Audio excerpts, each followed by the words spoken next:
หิมน้องไว้ตรงนี้บ่ต้องห่วงถ้ามีน้ำตาก็เจ็บแน่เป็นธรรมดาก็บ่ได้ว่าถ้าสิไปจากกัน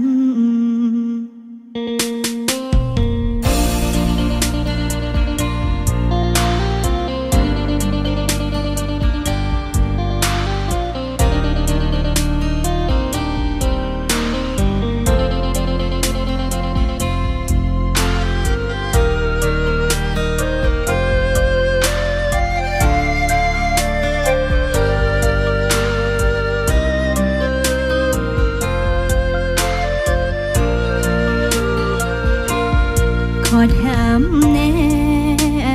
เบิดหักกันแล้วบ่คือเว้าต่อ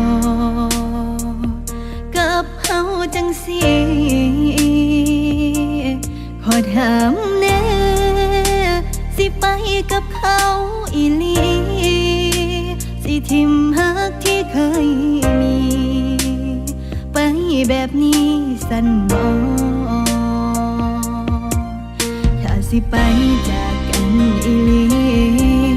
น้องนี่ก็บอกว่าแต่อาจจะมีน้ำตาแน่จากหน่อย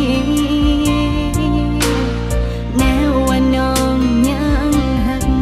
แต่อายเองอยากให้น้องปล่อยของเก่าๆที่เคยใส่สอยมันเมิดแล้ว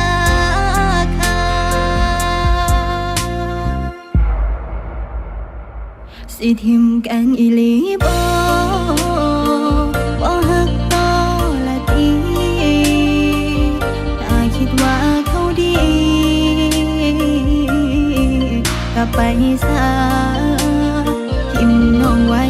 ตรงนี้บ่ต้องห่วงถ้ามีน้ำตาก็เจ็บแน่เป็นธรร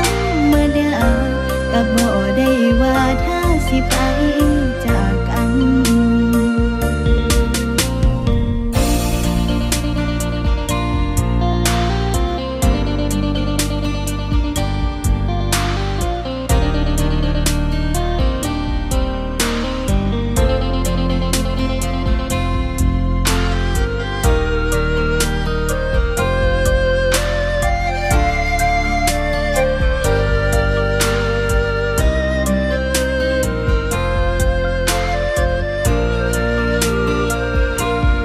ไปโลดเด้อปล่อยน้องเงาแบบนี้ล่ะสร้างมันน้ำตามันไหลก็อย่าหัวมันน้องมันเป็นได้สำนี้คนแสนดีที่หมดความสำคัญสร้างหัวมันขอให้อายโชคดีกับเขาสิไปจากกันอีหลีน้องนี่ก็บอกว่าแต่อาจจะมีน้ำตาแน่จากหน่อยแน่ว่าน้องยังหักแต่อายเองอยากให้น้องปล่อยของเก่าๆที่เคยใส่สอยมันเมิดแล้ว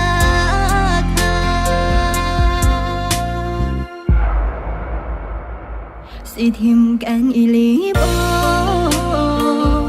ฮักต่อละทีถ้าคิดว่าเขาดีก็ไปซะ